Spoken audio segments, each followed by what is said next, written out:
প্রিয় শিক্ষার্থীরা, উচ্চ মাধ্যমিক ভূগোল দ্বিতীয় পত্রে ব্যবহারিকের জন্য যতগুলো আমরা এক্সপেরিমেন্ট করব তার মধ্যে একটি ছিল সরল সাংখ্যক অভিক্ষেপ। তো এই সরল সাংখ্যক অভিক্ষেপ কীভাবে অঙ্কন করতে হয় আজকে আমরা এটা হাতে কলমে শিখব।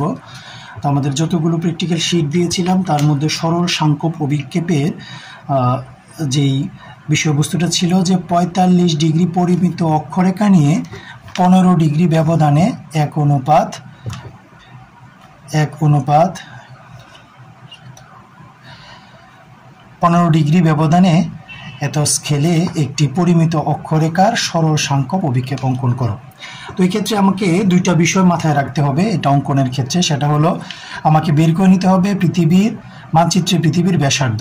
মানচিত্রে পৃথিবীর ব্যাসার্ধ সমান পৃথিবীর প্রকৃত ব্যাসার্ধ আর হচ্ছে প্রতিব অনুপাতের হররাশি। তো হররাশি আমার এখানে যা দেয়া থাকবে অর্থাৎ যা দেয়া থাকবে এটা নিব, পৃথিবীর প্রকৃত ব্যাসার্ধ আমরা এটা জানি, এটা মুখস্থ করে নিব। তো এটাকে আমরা যদি এটা দিয়ে ভাগ করি তাহলে আমার স্কেলের মানটা আসে 1.5 ইঞ্চি অর্থাৎ 1.5 ইঞ্চি। আর নিরক্ষরেখার দৈর্ঘ্য এটা। এই দুইটা বিষয় যদি আমাদের মাথায় থাকে তাহলে সহজেই আমরা এটা আঁকতে পারবো। তো তোমাদের মাথায় রাখতে হবে যে প্রকৃত ব্যাসার্ধটা হচ্ছে আমাদের 1.5 ইঞ্চি। তাহলে চলো শুরু করা যাক।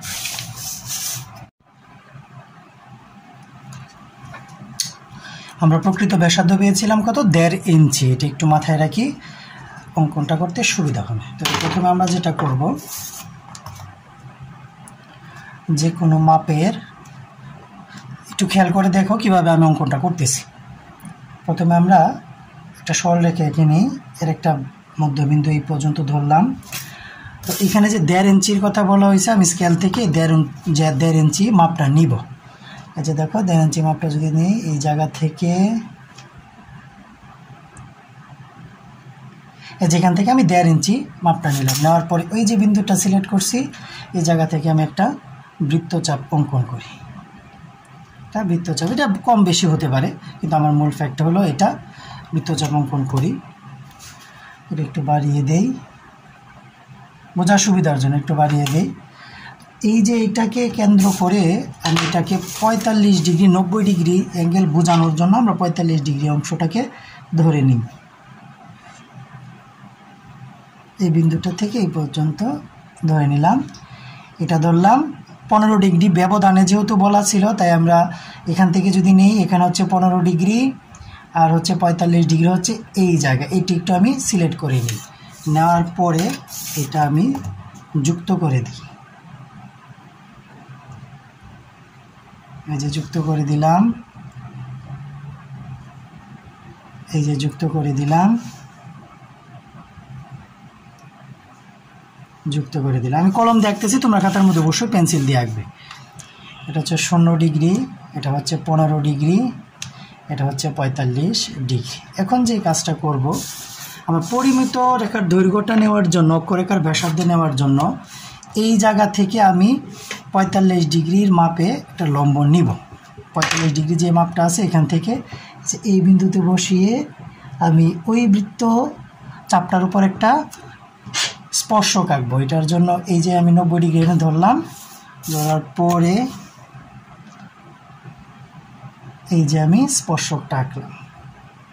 এটা হলো আমাদের পরিমিত অক্ষরেখার ব্যাসার্ধ, এটা মাথায় রাখতে হবে। পরবর্তীতে যে কাজটা করব, এই যে এখানে যে 15 ডিগ্রি ব্যবধানটা নিয়েছিলাম এটার মাপটা আমি আবার নিই। নেওয়ার পরে এই জায়গায় এটাকে কেন্দ্র করে এটার উপর আমরা একটা বৃত্তচাপ আঁকি। এই যে একটা বৃত্তচাপ আঁকলাম। আঁকার পরে এই বৃত্তচাপ তো আঁকলাম, আঁকার পরে এই জায়গা থেকে এটার উপর একটা লম্ব অঙ্কনের মতো টেনে নিই, যেটা হবে আমার পরিমিত অক্ষরেখার বিভাজন দৈর্ঘ্যটা হবে। এখান থেকে এই বরাবর এই যে নিয়ে নিলাম বিভাজন দৈর্ঘ্য। একটু যদি বুঝে থাকো তাহলে মোটামুটি আমাদের পরবর্তী অঙ্কনটা সহজ হয়ে যাবে। এইটুকু অংশ তুমি মুছে দিতে পারো অথবা এইটুকু অ্যাড করে দিতে পারো, এটা ম্যাটার করে না। আচ্ছা যাই হোক, এখন আমরা মূল অঙ্কনটাতে যাই। আমি একটি সরলরেখা নেই, যেটা এখানে আমরা এটাকে ধরবো 90 ডিগ্রি। নেওয়ার পরে ওই যে আমি স্পর্শকটা আঁকছি ওইটার পরিমাপ এখান থেকে নিব। এইটুক পরিমাপটা আমি এখান থেকে নিব। নেওয়ার পরে এইখান থেকে এই মাপটা আমি এই পর্যন্ত একটা বৃত্তচাপ এঁকে ফেলি। মনে রাখতে হবে এটা হচ্ছে আমার 45 ডিগ্রি মাপ। হ্যাঁ, এটা হচ্ছে 45 ডিগ্রি মাপ। তাহলে আমি এখানে 45 ডিগ্রি লিখে নিই, 45 ডিগ্রি। আচ্ছা, এখন 15 ডিগ্রি ব্যবধানের যেহেতু মানটা ছিল, আমি এখানে 15 ডিগ্রি করে নিই। উপর দিকে যদি যাই, এটা যদি 45 হয় তাহলে এটা হবে কত? এই জায়গাটাই হবে 60, এই জায়গায় হবে 75, এই পর্যন্ত রাখলাম। আর যদি নিচের দিকে আসি তাহলে এটা হলো 45, এটা হবে 30, এটা হবে 15, আর এটা হবে 16। এখন যে কাজটা করব, আমি এই জায়গা থেকে সবগুলোর বৃত্তচাপ এঁকে নিব। আমি প্রথম এটার বৃত্তচাপটা আঁকি, এই যে বৃত্তচাপটা এঁকে নিলাম, এবার সবগুলোর বৃত্তচাপ এঁকে নিব।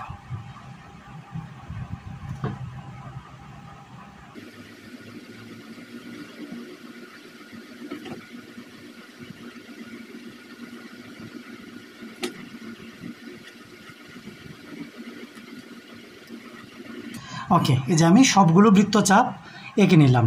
যেখানে এটা হবে 0 ডিগ্রি, এটা হবে 15 ডিগ্রি, এটা হবে 30 ডিগ্রি, এটা হবে 45 ডিগ্রি, এটা হবে 60 ডিগ্রি, এটা হবে 75 ডিগ্রি। আচ্ছা, এখন আমার যে কাজটা করতে হবে, পরিমিত অক্ষরেখার বিভাজন দৈর্ঘ্যটা নিতে হবে। এই যে এই জায়গার মধ্যে এটা এঁকে রেখেছিলাম, এইটুকু অংশ, এইটুকু আমি একটু ভালো করে দেখো, এইটুকু অংশ আমি নিলাম, দেখতে পাচ্ছ?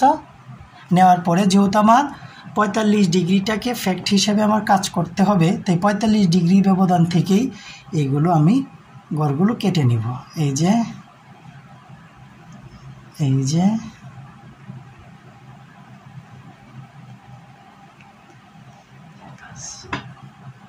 এই যে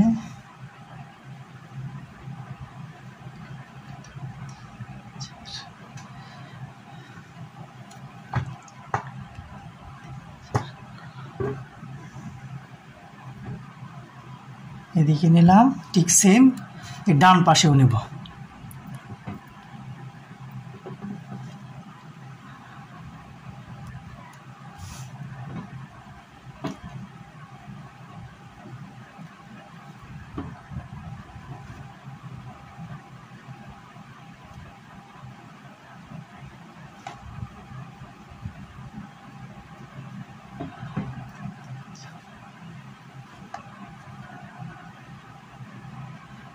আমাদের মোটামুটি কাজটুক হয়ে গেল।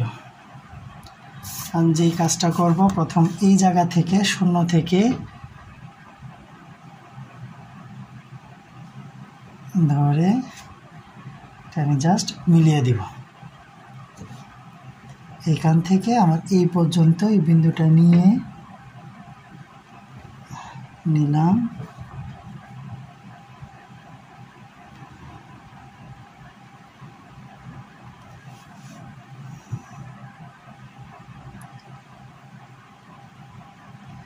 এভাবে যদি আঁকো তাহলে সহজ হয়ে যাবে, ছাপ দিয়ে আঁকতে যেও না, তখন উলটপালট হয়ে যেতে পারে।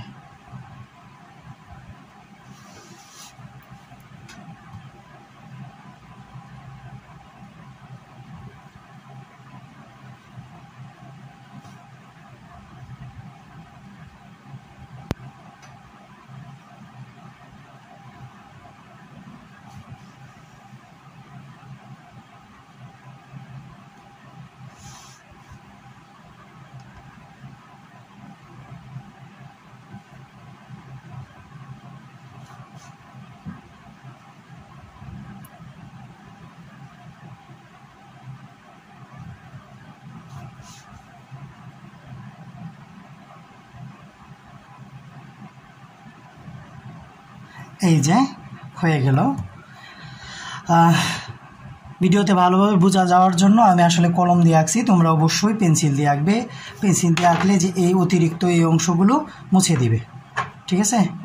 আর এদিকে নাম দিয়ে দিই, এটা যে 0 ডিগ্রি হয়, এটা হলো 15 ডিগ্রি, এটা হচ্ছে 30 ডিগ্রি, এটা 45 ডিগ্রি, এটা 60 ডিগ্রি,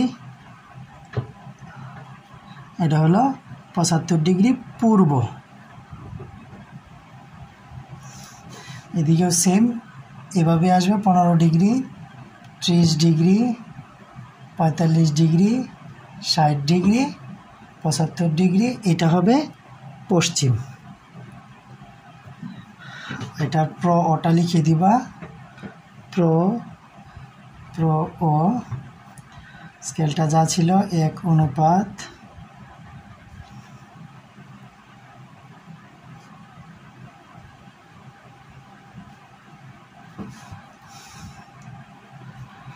এই হলো মোটামুটি ডান। আশা করি সহজে বিষয়টা বুঝতে পারছো। আমি আবার যদি একটু বলি, একটু লক্ষ্য করো। প্রথমেই আমি একটা সরলরেখা নিয়ে 1.5 ইঞ্চি মাপের আমি একটা বৃত্তচাপ নিব। নেওয়ার পরে এখানে চাঁদাটা ধরে এখান থেকে লম্ব বরাবর আমি ব্যাসার্ধটা টেনে নিব।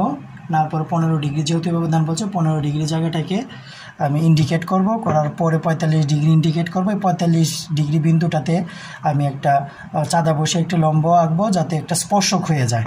তার পরবর্তীতে এটাই হচ্ছে আমাদের পরিমিত অক্ষরেখার ব্যাসার্ধ। পরবর্তীতে আমি কি করব, একটা সরলরেখা নিব, এইটাকে আমরা 90 ডিগ্রি ধরবো। তারপরে পরিমিত যে ব্যাসার্ধটা ছিল এটা আমি মাপটা নেওয়ার পরে 45 ডিগ্রিটা পাবো। এটার উপর আমার কি করতে হবে, আমি পটার ব্যাসার্ধ এঁকে নিলাম। তারপরে 15 ডিগ্রি যেহেতু ব্যবধান, তাহলে 45 ডিগ্রির উপরে এবং নিচে 15 ডিগ্রি ব্যবধান ব্যবহার করে 75, 60 এভাবে 0 ডিগ্রি পর্যন্ত আসবো। তারপর এখানে পরিমিত অক্ষরেখার বিভাজন দৈর্ঘ্যটা আমরা যেটা বের করছি এটার পরিমাণ নিয়ে আমি 45 ডিগ্রি হতে ডানে এবং বামে সমান 5টা গড় পর্যন্ত আমি অঙ্কন মানে বিন্দু সেট করে নিব।